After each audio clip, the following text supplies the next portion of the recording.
do you personally lead differently in the midst of a crisis?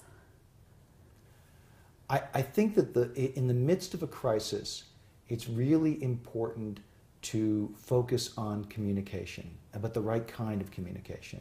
So you need to, first off, identify that people are thinking of it as a crisis, and not deny it or say, well, maybe this will go away.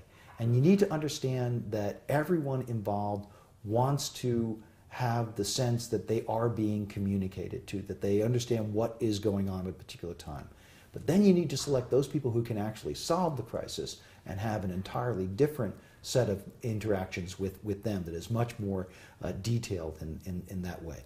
You need to do huddles, I think, fairly frequently to say, okay, where are we now in terms of the crisis here, and not sort of split up the activity and say, well, we'll all meet tomorrow. I think that in the middle of a crisis there, you may be doing these huddles 2 or 3 times a day. Some of them may be virtual, some of them may be face-to-face there, but you need to bring people together for that kind of communication, because you need to make sure you got a shared mental model as to what is this crisis, where did it come from, and what are we going to do about it?